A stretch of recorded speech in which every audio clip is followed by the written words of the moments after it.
Students, today we are going to start a new lesson in demography.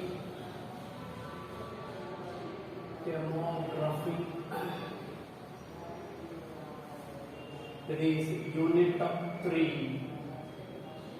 So it's module 3. Not unit, it's a module 3. Module 3.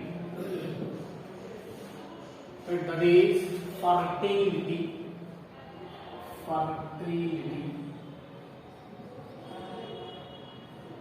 Right? దీన్ని ప్రత్యుత్పత్తి సారవత్వం అని అంటారు. ప్రత్యుత్పత్తి సారవత్వం సత్తువ right. Sir ఇక్కడ fertility అంటే ఏంటి సార్? రైట్, ఫర్టిలిటీ అంటే కంప్లీట్ గా ఏంటి అంటే మనిషి యొక్క సర్వైవల్ మనం చూసుకున్నప్పుడు మనిషి యొక్క మానవ మనుగడ అనేటువంటి పూర్తి స్థాయిలో ఇక్కడ ఫర్టిలిటీ పైన డిపెండ్ అయి ఉంది సార్. అయితే ఈ మానవ సమాజం అనేటువంటిది మనము కంటిన్యూస్గా ఫర్దర్గా అనేటువంటిది మళ్ళీ ఒక జనరేషన్ టు జనరేషన్ మన ఇట్లా మార్పులు చెందాలి అంటే కంపల్సరీగా ఫర్టిలిటీ అనేది చాలా చాలా ఇంపార్టెంట్. రైట్, అంటే ఒక తరాలుగా ఉద్భవించడానికి ప్రధాన కారణం ఉన్నటువంటి యొక్క ఫర్టిలిటీ సారవత్వం. అయితే ఇది మెయిన్గా ఒక విధంగా చెప్పాలంటే జనాభాని పెంచడంలో కావచ్చు. రైట్, అంటే జనాభాని మనం ఇంకా ఉన్నటువంటి పాపులేషన్ ఫర్దర్గా ఇంకా ఎక్కువ ఎక్స్పాండ్ చేయడానికి ఈ యొక్క ఫర్టిలిటీ అనేటువంటిది ఉపయోగపడుతుంది. రైట్, ఫర్ ఎగ్జాంపుల్ ఏదైనా ఒక సొసైటీ తీసుకున్నాం, ఇక్కడ మనకి బర్త్ రేట్స్ ఉన్నాయి, డెత్ రేట్స్ ఉన్నాయి. రైట్, ఒకవేళ ఇక్కడ డెత్ రేట్స్ అనేటువంటివి మోర్ దాన్ బర్త్ రేట్స్ ఉన్నాయి. రైట్, అంటే చనిపోయే వారి యొక్క సంఖ్య పుట్టే వారి సంఖ్య కంటే ఎక్కువగా ఉంది. రైట్, ఆటోమేటిక్గా ఇక్కడ ఉన్నటువంటి సమాజం అనేటువంటిది సొసైటీ అనేటువంటిది పూర్తిగా అంతరించిపోతుందండి. అవునా, పూర్తి కొలాప్స్ జరుగుతుంది. అంటే దీనివల్ల బ్యాలెన్స్ చేయాలి. రైట్, అంటే బర్త్ రేట్స్ ని డెత్ రేట్ ని డిసైడ్ చేసేటువంటి. సో కంప్లీట్ గా బర్త్ రేట్ ని డిసైడ్ చేసేది మాత్రం ఫర్టిలిటీ. రైట్, అంటే ఇక్కడ బర్త్ రేట్స్ అనేటువంటి ఆటోమేటిక్ గా ఇంక్రీజ్ అవుతున్నాయి, అదేవిధంగా డెత్ రేట్స్ అనేటువంటివి తక్కువగా ఉన్నాయి. మరి ఇలాంటి పరిస్థితుల్లో ఏమవుతుంది, మళ్ళీ పాపులేషన్ ఎక్స్ప్లోజన్ అనేటువంటిది. అవునా, population explosion. Here there is the more of birth rates and the death rates. Right, automatically population ఏమవుతుంది, ఇంక్రీజ్ అవుతుంది. మనం ఇంతకు చెప్పుకున్నాం డెమోగ్రఫిక్ ట్రాన్సిషన్ థియరీలో 3 స్టేజెస్ చెప్పుకున్నాం కదా. ఆ 3 స్టేజెస్ లో ఫస్ట్ స్టేజ్ ఏముంది, birth rates are equivalent to the death rates. ఇదంతా ఎప్పుడు జరిగింది, 1920s. తర్వాత మళ్ళీ సెకండ్ స్టేజ్కి వెళ్ళిపోయినాం. రైట్, మరి ఈ సెకండ్ స్టేజ్ లో మనకి కంప్లీట్ గా మళ్ళీ బర్త్ రేట్స్ అనేటువంటి డెత్ రేట్ ఎక్కువ ఉన్నాయి, ఇక్కడ పాపులేషన్ ఎక్స్ప్లోజన్ అయింది.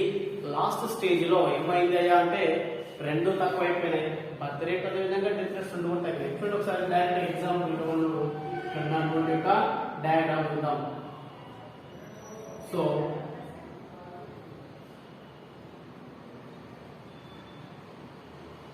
ఇది స్టేజ్ 1, స్టేజ్ 2. రైట్, ఇది బర్త్ రేట్, ఇది డెత్ రేట్. చూడండి, ఇది stage 1, stage 2, stage 3. Right, so ఇక్కడ ఉన్నటువంటి టైం తీసుకుంటాం. రైట్, చూడండి ఇక్కడ stages. First stage low birth rates death rate రెండు ఈక్వల్ ఉన్నాయి. తర్వాత ఇక్కడ ఏమైంది, ఇక్కడ డెత్ రేట్ చూడండి ఆటోమేటిక్ గా సెకండ్ స్టేజ్ ఏమైంది, తగ్గింది. కానీ బర్త్ రేట్ తగ్గిందా, తగ్గలేదు. అంటే ఇక్కడ ఏమైంది, బర్త్ రేట్స్ ఏమో ఎక్కున్నట్టు, డెత్ రేట్ తక్కువ. ఆటోమేటిక్ పాపులేషన్ ఎక్స్ప్లోజన్ జరిగిన తర్వాత లాస్ట్ అయిపోయింది, లాస్ట్ లో రెండు తగ్గింది. చూడండి, సో ఈ థర్డ్ స్టేజ్ లో ఇక్కడ బర్త్ రేట్ తగ్గింది, డెత్ రేట్ కూడా తగ్గింది. సో ఇట్లా మన పాపులేషన్ ఎక్స్ప్లోజన్ లో మనం మార్కస్ చెప్పినటువంటి ప్రకారం మనం తీసుకున్నాం. అంటే ఎప్పుడైనా సరే జనాభాకు సంబంధించినటువంటి అంశాల్లో ఈ బర్త్ రేట్స్ అనేటువంటివి డెత్ రేట్స్ అనేటువంటి చాలా క్లియర్. అయితే ఈ ఫర్టిలిటీ అనేటువంటి ఒక అంశం మరి హ్యూమన్ సొసైటీకి సంబంధించి ఒక మానవ సమాజంలో ఎన్నో మార్పులకి కారణమైనది.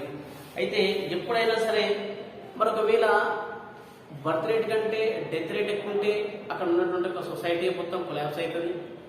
అదేవిధంగా చూడండి, ఇన్ని తరాలుగా ఇన్ని వేల సంవత్సరాలుగా మానవ మనుగడ ఈరోజు ఉన్నది అంటే, మనుషులం ఇంకా ఉన్నామంటే అది దేనివల్ల అంటే because of the first, right, reproduction system వల్లనే ఒక వ్యక్తి ఒక జనరేషన్ మళ్ళీ నెక్స్ట్ జనరేషన్తో మారుతుంది.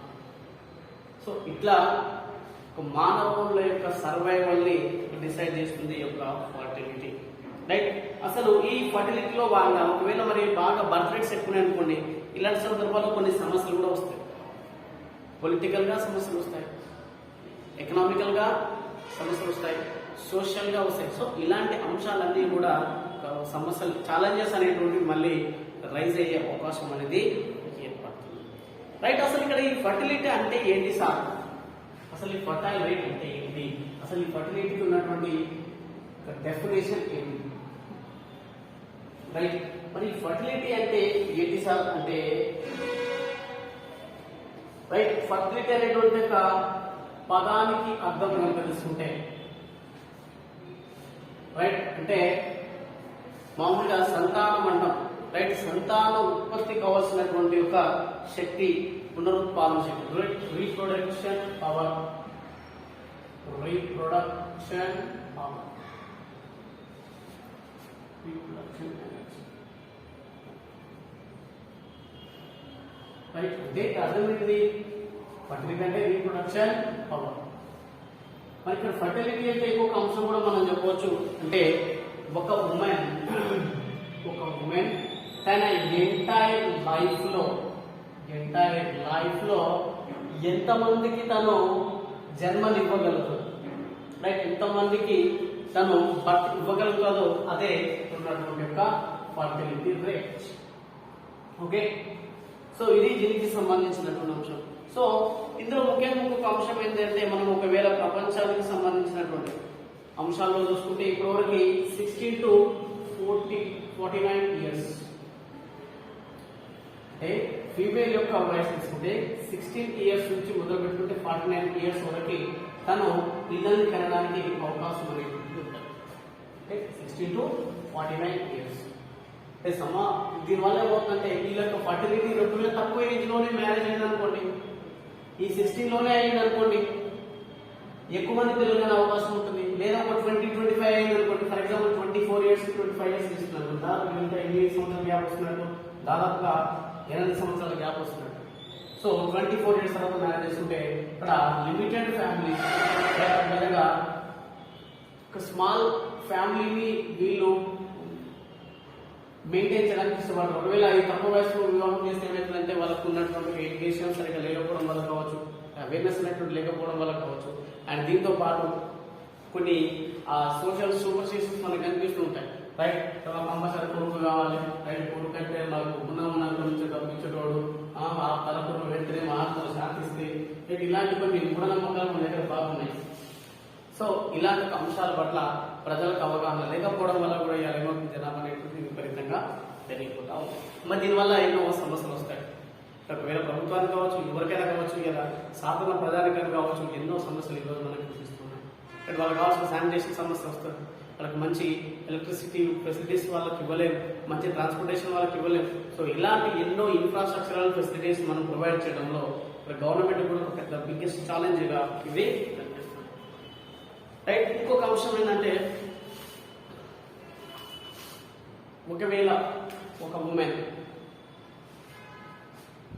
మనం ఒకవేళ తను పూర్తి స్థాయిలో ఒకవేళ మళ్ళీ ఏ కారణం చేత తను ఒకవేళ ప్రెగ్నెన్సీ పొందలేకపోయింది, అలాంటి ఒక పర్సన్ మనకి ఇన్ఫర్టిలిటీ వందత్వం అని అంటాం. ఓకే, నెక్స్ట్ మరి దీనివల్ల వచ్చేటటువంటి యొక్క బెనిఫిట్స్ ఏంటి, అసలు దీన్ని స్టడీ చేయడం వల్ల వచ్చేటువంటి లాభాలు ఏంటి, దీనికి సంబంధించినటువంటి అవసరం ఏంటి,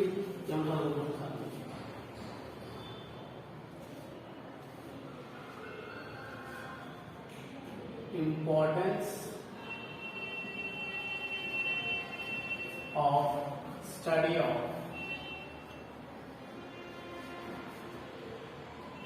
fertility.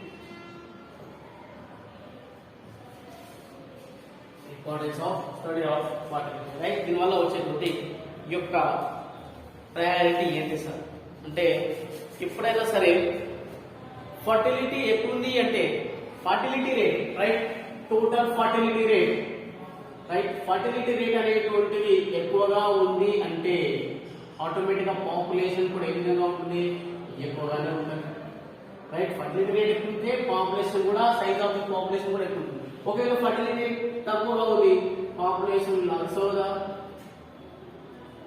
Sir will be lower. There is a positive relation between the total fertility rate and the population. So పెరిగితే పెరుగుతుంది, తగ్గితే తగ్గుతుంది, రైట్. ఇది పాజిటివ్ రిలేషన్. అయితే 1929-30 ఇయర్స్ కనుక మనం తీసుకుంటే ఫైనాన్షియల్ గా మనకి రెసిషన్ ప్రాబ్లం అనేటువంటి మనకి ప్రపంచవ్యాప్తంగా వచ్చింది.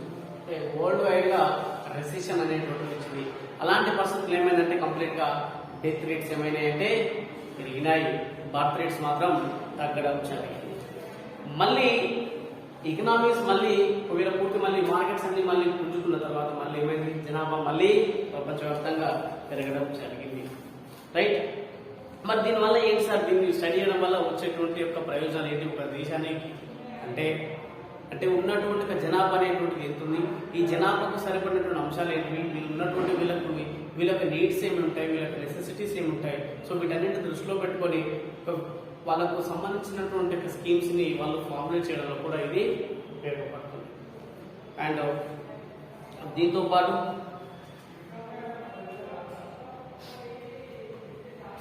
ఒకవేళ ఫర్టిలిటీ ఎక్కువగా ఉన్నప్పుడు ఆ సొసైటీలో మనం చూసుకుంటే వాళ్ళ యొక్క నీడ్స్ అనేటువంటి ఎక్కువగా ఉంటాయి, వాళ్ళ యొక్క పాపులేషన్ అనేటువంటిది ఎక్కువగా ఉంటుంది. దీనివల్ల వాళ్ళకి అవసరాలు పెరుగుతాయి, ప్లస్ అదేవిధంగా ప్రభుత్వానికి కూడా పెద్ద ఛాలెంజింగ్ ఫ్యాక్టర్గా ఉంటుంది. అండ్ దీంతో పాటు ఈ ఏదైతే ఇక్కడ రీప్రొడక్టివ్ సిస్టంలో ఇక్కడ ఉన్నటువంటి జనాభా బాగా పెరుగుతుందో దీని యొక్క కాంట్రాసెప్టివ్ టెక్నిక్స్ అనేటువంటివి వాటి గురించి పూర్తిగా వాళ్ళకు అవగాహన తెప్పిస్తూ ఇక్కడ పాపులేషన్ మనం కంట్రోల్ చేస్తూ ఈ ఎక్స్ప్లోజన్ మనం కంప్లీట్గా ఆపాలనే ఉద్దేశంతో ప్రభుత్వం కొన్ని చర్యలు కూడా పూనుకునే అవకాశం అనేది ఉంటుంది. అంటే ముఖ్యంగా వారికి సంబంధించినటువంటి ఎలాంటి మెథడ్స్ మనం వాడతాం, రైట్. దీంతో పాటు వాళ్ళు వాడాల్సినటువంటి ఏమైనా ఇన్స్ట్రుమెంట్స్ ఉన్నాయి, రైట్, వాళ్ళకి సంబంధించిన ఏమైనా డివైజెస్ ఏమైనా ఉన్నాయి. సో ఇలాంటి వాటి అన్నింటి గురించి కూడా ప్రభుత్వం ప్రజలకి దిశానిర్దేశం చేయడం. అండ్ దీంతో పాటు మరి మామూలుగా మనకి డెవలపింగ్ కంట్రీస్ అయినటువంటి దాదాపు మనం చూసుకుంటే ఇక్కడ Asia, Africa, Latin America countries కూడా దరిద్రమైన పరిస్థితులు ఇప్పటికీ కూడా పావర్టీ అండ్ నిరుద్యోగం, అదేవిధంగా మనకు ఉన్నటువంటి యొక్క అన్ఎంప్లాయ్మెంట్ కావచ్చు, ఇల్లిటరసీ కావచ్చు, లైక్ మాల్ న్యూట్రిషన్ కావచ్చు, రైట్, ఉన్నటువంటి ఆకలి ద్వారా చనిపోయేటువంటి వారు కావచ్చు, అదేవిధంగా స్లమ్ ఏరియాస్, అదేవిధంగా ఎన్విరాన్మెంట్ డిగ్రేడేషన్, ఇవంతా కూడా ఈరోజు మనకి కనిపిస్తుంది. దీనికి ఇలాంటి ఒక సమస్యకు ముఖ్యమైనటువంటి కారణం ఏంటి అంటే జనాభా పెరగడమే. అంటే దాదాపు ఒక విధంగా చూసుకుంటే ఈ దేశాల్లో ఏమైంది, మనకి ఎకనామిక్ డెవలప్మెంట్ కోసం ఇంత అచీవ్మెంట్ కోసం ఇంత తెప్పలబడినప్పుడు ఆటోమేటిక్గా ఏమైందంటే వాళ్ళు సాధించినటువంటి ఎకనామిక్ డెవలప్మెంట్ రేట్ కంటే ఉన్నటువంటి యొక్క పాపులేషన్ అంటే గ్రోత్ ఆఫ్ పాపులేషన్ రేట్ ఎక్కువ, పాపులేషన్ గ్రోత్ రేట్ ఎక్కువగా ఉంది వీళ్ళు సాధించినటువంటి ఎకనామిక్ డెవలప్మెంట్ రేట్ కంటే, రైట్. కాబట్టి దాదాపుగా మనం చూసుకుంటే ఆసియన్ కంట్రీస్లలో ముఖ్యంగా అబ్బాయి పుట్టాలని వాళ్ళు ఎక్కువగా ఆలోచన చేస్తుంటారు. అదేవిధంగా లాటిన్ అమెరికా దేశాల్లో మాత్రం అమ్మాయి పుట్టాలని వాళ్ళు ఆశిస్తుంటారు. అండ్ ముఖ్యంగా మన ఇండియా లాంటి ఒక కంట్రీస్ తీసుకుంటే చైల్డ్ మ్యారేజ్ అనేటువంటి బాగా జరుగుతాయి. చైల్డ్ మ్యారేజెస్ ఎక్కువ అయితే వాళ్ళకి ఫర్టిలిటీ రేట్ ఎక్కువగా ఉంటుంది. చెప్పిన 16 ఇయర్స్ స్టార్ట్ అయితే అమ్మాయి 16 ఇయర్స్కి వెళ్ళేసి 18 ఇయర్స్ ఒకవేళ తను ఈ యొక్క కుటుంబ నియంత్రణ ఆపరేషన్ చేసుకోకపోతే ఎంతమందికి పిల్లలకి జన్మనించు మీరు ఆలోచన చేసుకోవచ్చు. సో అంత అవకాశం అనేది ఉంటుంది. కాబట్టి ఫర్టిలిటీ రేట్ మనం మ్యాక్సిమం తగ్గించాలి. ఒక విధంగా చూడాలంటే చదువుకున్నటువంటి యొక్క స్త్రీలు కావచ్చు, మహిళలు కావచ్చు, వారు పెద్ద కుటుంబాలు ఉండడానికి వాళ్ళు ఇష్టపడరు, రైట్. 1 or 2 చిల్డ్రన్ వరకు మాత్రం వాళ్ళు అక్కడికి స్కిప్ చేస్తారు. సో ఇలాంటి ఒక అంశాలు అనేవి ఉన్నాయి. కాబట్టి చదువుకున్న వారిలో ఈ యొక్క కుటుంబం పట్ల, కుటుంబం పోషణ యొక్క పట్ల వాళ్ళకి సరైనటువంటి అవగాహన అనేటువంటి వాళ్ళకు ఉంటుంది. కాబట్టి వాళ్ళు వారి యొక్క భవిష్యత్తును దృష్టిలో ఉంచుకొని వారు ఒక స్మాల్ ఫ్యామిలీని వాళ్ళు ప్లాన్ చేసుకోవడానికి అవకాశం అనేది ఏర్పడుతుంది. ఏదో ఇంకో విధంగా చెప్పాలంటే మళ్ళీ ఎడ్యుకేటెడ్ ఉమెన్ లేట్గా మ్యారేజెస్ ఎర్లీ మ్యారేజెస్ అనేటువంటివి ఉండవు. నెక్స్ట్ ఇంకొక అంశం ఏంటంటే ఫర్టిలిటీ అనేటువంటి రేట్ తగ్గిందనుకో, దీనివల్ల మళ్ళీ ప్రాబ్లమ్స్ ఉన్నాయి. దీనివల్ల ఏంటి ఉన్నటువంటి ఒక కాన్సిక్వెన్స్ ఏంటంటే లేబర్ యొక్క పర్సంటేజ్ ఏమవుతుంది తగ్గుతుంది. అంటే ఆల్మోస్ట్ మ్యాన్ పవర్ మనకు హ్యూమన్ క్యాపిటల్ ఏమైతే చెప్తున్నామో ఉన్నటువంటి ఒక వర్కింగ్ లేబర్ని, సో వర్కింగ్ లేబర్ అనేటువంటి తగ్గుతారు. సో వర్కింగ్ లేబర్ రావాలంటే మనకు కంపల్సరీగా మళ్ళీ నెక్స్ట్ జనరేషన్ మళ్ళీ కుటుంబాలు తయారైతేనే ఉండాలి. సో ఇట్లా ఇక్కడ ఎప్పుడైతే ఫర్టిలిటీ ఎప్పుడైతే ఏమన్నా అస్తవ్యస్తమైతే ఆటోమేటిక్గా లేబర్ యొక్క అవైలబిలిటీలు కూడా చాలా మార్పులు వస్తాయి. నెక్స్ట్ ఇంకొక అంశం ఏంటంటే ఈ స్మాల్ ఫ్యామిలీస్ ఉండడం వల్ల ఇక్కడ ఉన్నటువంటి ఒక ఉమెన్కి కూడా వాళ్ళకి ఫ్రీ టైం ఎక్కువగా దొరుకుతుంది. కాబట్టి వాళ్ళు కూడా ఇక్కడ ఎకనామిక్ యాక్టివిటీస్లో వాళ్ళు పార్టిసిపేట్ చేయడానికి ఒక స్కోప్ అనేటువంటిది వాళ్ళకి రావడం జరుగుతుంది. సో దీంతో పాటు అందుకనే ఇలా ఈక్వలెంట్ ఉన్నటువంటి ఒక మేల్తో వాళ్ళు ఈక్వలెంట్గా ఇలా ఫీమేల్ కూడా ఈరోజు పోటీ పడుతున్నారు. వాళ్ళు కూడా ఎంప్లాయ్మెంట్లో భాగంగా వాళ్ళు ఉన్నటువంటి ఒక ఎకనామిక్ యాక్టివిటీస్ అన్నింటిలో కూడా భాగంగా ఉంటూ ఎకనామికల్గా కావచ్చు, పొలిటికల్గా కావచ్చు, ఇలా పార్టిసిపేషన్ అనేటువంటిది ఎక్కువగా కనిపిస్తుంది. వాళ్ళకి ఎంపవర్మెంట్ అనేటువంటిది ఎక్కువగా ఉండే అవకాశం ఉంటుంది. ఒకవేళ ఉన్నటువంటి పాపులేషన్లో ఓల్డ్ ఏజ్ వారు ఎక్కువగా ఉన్నారు. దీనిలో ఏమవుతుంది, గవర్నమెంట్ పైన మళ్ళీ ఒక ఎక్స్ట్రా బర్డన్ అనేటువంటి ఉంటుంది. ఇట్లా in the form of the pensions, ఈ పెన్షన్స్ అనేటువంటి ఇవ్వాలి. అండ్ దీంతో పాటు వాళ్ళకి కావాల్సినటువంటి మెడికల్ ఫెసిలిటీస్ కూడా ఇవ్వాలి. సో దీనివల్ల ఏమవుతుందంటే ప్రభుత్వానికి కూడా పెద్ద ఇబ్బందికరమైన పరిస్థితులు అనేటువంటివి. మరి ఈ ఫర్టిలిటీ అనేటువంటిది కూడా అన్ని దేశాల్లో ఒకేలా లేదు. మరి ముఖ్యంగా మనకు ఉన్నటువంటి అకార్డింగ్ టు 2019 లెక్కల ప్రకారం మనం చూసుకుంటే ఇప్పటివరకే ఆఫ్రికా కాంటినెంట్ లో ఉన్నటువంటి నైగర్ లో 7.1 ఉందండి. అంటే ఒక స్త్రీ 7 మెంబర్స్ అండ్ అబోవ్ మందికి ఇలా వర్తిస్తున్నారు.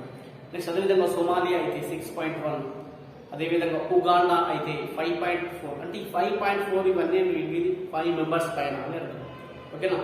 జాంబియా అయితే 4.9, సుడాన్ అయితే 4.4, ఆఫ్ఘనిస్తాన్ 4.4, ఇరాక్ అయితే 4.2, ఇథియోపియా 4%, కెన్యా అయితే 3.7%, Zimbabwe 3.6%, Pakistan 3.3, Egypt 3.7, Switzerland 3%, Brazil 2.4%, దక్షిణాఫ్రికా 2.4, ఇండోనేషియా 2.3 అండ్ భారత్ 2.3%. ఓకేనా. మన ఇండియాలో మాత్రం ఫర్టిలిటీ రేట్ 2.3, నేపాల్ 2, బంగ్లాదేశ్ 2, వీటి మనకంటే తక్కువ ఫర్టిలిటీ రేట్. తర్వాత న్యూజిలాండ్ 1.9, ఫ్రాన్స్ అయితే 1.9, Australia 1.88, Russia 1.7, China 1.6, America 1.6, Canada 1.5, Japan 1.4. So ఇట్లా ఫర్టిలిటీ రేట్లో ఇంత వేరియేషన్స్ అనేది ఉంటుంది. అంటే దీని ఒక్కసారి మనం ఇంతకుముందు చెప్పుకున్నటువంటి ఒక లెక్కలను మనం పరిశీలిస్తే మెయిన్గా ఈ డెవలపింగ్ కంట్రీస్లోనే ఎక్కువగా ఫర్టిలిటీ రేట్ ఉంటుంది. అంటే ఈ టోటల్ ఫర్టిలిటీ రేట్ అనేటువంటిది డెవలపింగ్ కంట్రీస్లోనే ఎక్కువగా ఉన్నది, ఎక్కువ.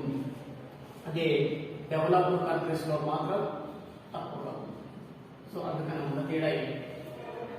సో దీన్ని పే చేసుకొని మనం ఉన్నటువంటి ఒక ఎకనామిస్టులు కావచ్చు, ప్లానింగ్ ఎక్స్పర్ట్స్ కావచ్చు, ఉన్నటువంటి ఒక ఈ అన్ని అంశాలు ఫర్టిలిటీ రేటు, అదేవిధంగా ఈ యొక్క డెమోగ్రఫిక్ సంబంధించిన అన్ని ఫీచర్స్ వాళ్ళని కన్సిడరేషన్ తీసుకొని వాళ్ళు ప్లాన్ చేసుకోవడానికి కూడా ఒక అవకాశం అనేది ఏర్పడుతుంది. ఎందుకంటే జనాభా అనేటువంటి ఇంతగానో పెరుగుతుంది. ఈ జనాభా పెరిగినప్పుడు జనాభాకు సంబంధించినటువంటి యొక్క కంట్రోలింగ్ అనేటువంటి ఎలాంటి మెథడ్స్ ద్వారా వీళ్ళని కంట్రోల్ చేయాలి, ఎలా వీళ్ళకి అవేర్నెస్ ప్రోగ్రామ్స్ అనేటువంటివి గ్రౌండ్ లెవెల్కి వెళ్ళాలి. సో ఇలాంటివంతా కూడా వాళ్ళ మళ్ళీ పునరాలోచించేటువంటి ఒక స్థాయి దాకా వెళ్ళడం జరుగుతుంది. దీని ద్వారా ముఖ్యంగా ఫ్యామిలీ ప్లానింగ్ అనేటువంటి ఒక ముఖ్యమైన అంశం. దీంతో పాటు మెటర్నల్ మోర్టాలిటీ రేట్ కావచ్చు, రైట్, అదేవిధంగా మదర్ చైల్డ్ కి సంబంధించినటువంటి ఇంటెన్సివ్ కేర్ కి సంబంధించినటువంటి స్కీమ్స్ బాగా ఇంప్లిమెంట్ చేయడం. దీంతో పాటు దీంట్లో భాగంగా అంటే దీని యొక్క రిజల్ట్ ఏ విధంగా ఉంటుంది ఇండైరెక్ట్ అంటే పర్ క్యాపిటల్ ఇన్కమ్ అనేటువంటి ఇంక్రీజ్ అవుతుంది. At the same time the standard of living of people will be increase and we can improve the status of women and it may leads to empowerment of the ఎందుకంటే ఇక్కడ gender bias అనేది మన దగ్గర ఉంది కాబట్టి ఇలాంటి ఒక gender bias కూడా మనం చెక్ పెట్టే అవకాశం అనేది ఉంటుంది. దీంతో పాటు మనకు అన్ఎంప్లాయ్మెంట్ ఆపర్చునిటీస్ ని పూర్తిగా అంటే అన్ఎంప్లాయ్మెంట్ ఉంది, ఎంప్లాయ్మెంట్ ఆపర్చునిటీస్ ఎక్కువగా కల్పించడం, దీంతో పాటు లిటరసీ పెంచాలి. సో ఇలాంటివన్నీ కూడా వేరియస్ యాక్షన్స్ అనేటువంటి గవర్నమెంట్ తీసుకుంటే ఆటోమేటిక్ గా ఈ యొక్క పాపులేషన్ ఎక్స్ప్లోజన్ అనేటువంటిది కంప్లీట్ గా తగ్గుతుంది. సో ఫర్టిలిటీ అనేది కూడా తగ్గుతుంది. సో ఇది వాటి